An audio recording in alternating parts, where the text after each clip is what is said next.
Hello বন্ধুরা, দেখো আমি আবার নতুন রেসিপি নিয়ে চলে এসেছি। জ্যান্ত চিংড়ি মাছ আর ঘ্যাটকলের ডাঁটা। তোমরা দেখো প্রথম থেকে শেষ অবধি দেখবা। দেখো জ্যান্ত চিংড়ি মাছ কিনে এনেছি আর ঘ্যাটকলের ডাঁটা নিয়ে আসলাম। এবার রান্না হবে নতুন করে। দেখো এই দেখো সিদ্ধ বসিয়ে দিলাম। হ্যাঁ, একটু লবণ দিলাম, জল দেবো, দিয়ে একটু সিদ্ধ করে নেবো। সিদ্ধ করে নিলে আর গলা চুলকবে না। অনেক সময় মুখে অনেক সময় লাগে। দেখো সিদ্ধ হয়ে গেছে, একটা লাল জল বেরিয়েছে। এবারে আমি এটাকে ধুয়ে নিয়ে আসবো। আর চিংড়ি মাছটা কেটে নিয়েছি, নুন হলুদ দিয়েছি চিংড়ি মাছে। হ্যাঁ, আর ঘ্যাটকলের ডাঁটাটা ধুয়ে নিয়ে আসছি কলের থেকে, ওটাকে ডোলে ধুয়ে নিয়ে আসছি যাতে আর কোনো কিছু না থাকে। হ্যাঁ, আবার এই দেখো তেল দিলাম কড়াতে, দিয়ে এইবার কালো জিরে দেবো, চিংড়ি মাছটা দিয়ে দিলাম। চিংড়ি মাছটা একটু বেশ ভাজা ভাজা হবে, নাড়াচাড়া দিই। দারুণ হয়েছে খেতে, অনেক ঝামেলাও হয়েছে কাটতে। একবার কেটে ফেললে খেতে খুব মজা লাগে, দারুণ মজার খাওয়া এটা।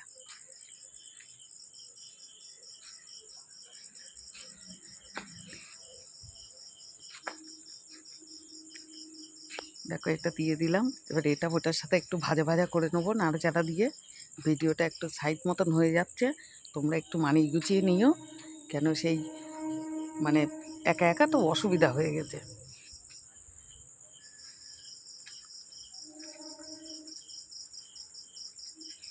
এটাকে একটু ভাজা ভাজা করে নিই। হ্যাঁ,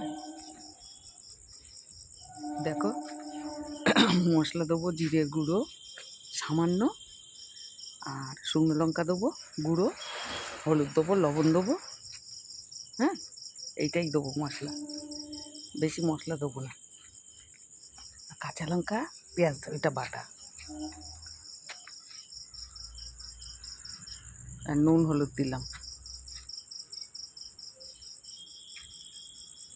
এইবার দেবো ওই লঙ্কার গুঁড়ো, আর তোমার একটু হলুদ,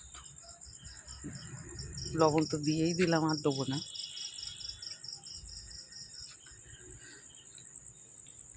এটা খেতে দারুণ হয়েছে। এতে একটু ঝাল বেশি দিতে হয়, ঝাল বেশি দিলে তাহলে আর মুখে লাগে না। মানে অনেকে বলে মুখ চুল করছে এরকম বলে টলে, তো যার জন্য একটুখানি ঝালটা বেশি দিলে করা হলে তাহলে কিছু অসুবিধা হয় না। দেখো হয়ে গেছে, বেশ শুকনো শুকনো মতন হয়েছে, দারুণ হয়েছে বুঝলি। মনে হচ্ছে এক্ষুনি খেয়ে নেবো, খাওয়া বলে হয়ে গেছে আমার। তোমরা দেখলে তোমাদের ইচ্ছা করবে, তোমরা একদিন বাড়িতে এনে করে খেয়ে দেখবে, দেখবে খুব ভালো লাগবে। সামান্য পরিমাণে চিনি দিলাম বলো,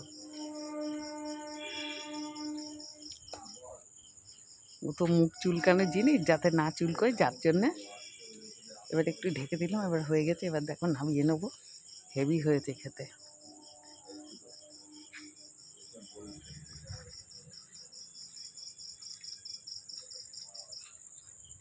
দেখো একটা জায়গা নিয়েছি, নামিয়ে নিলাম। পরের ভিডিও নিয়ে আবার আসবো, তোমরা আবার দেখবে। দেখো কত সুন্দর লাগছে দেখতে, দারুণ হয়েছে, বেশ ডাটা ডাটা মতন রয়েছে, খুব ভালো লেগেছে। পরের ভিডিও নিয়ে আসবো, তোমরা আবার দেখবে, ভালো লাগবে। এরকম বাড়িতে করে খেয়ে দেখবে তোমরা, খুব ভালো লাগবে। এখনকার লোকেরা খায় না জানো তো, সবাই খেতে পারে না এইসব। সামান্য একটু জল গরম করে দিলাম কড়াটা ধুয়ে, কেন জানো তো, কড়াতে মশলাটা লেগেছিলো। একটুখানি গরম জল করে দিলাম একটু, তাহলে রস রস মতন থাকবে না, একদম শুকনো শুকনো হবে। হ্যাঁ, ওই জন্যে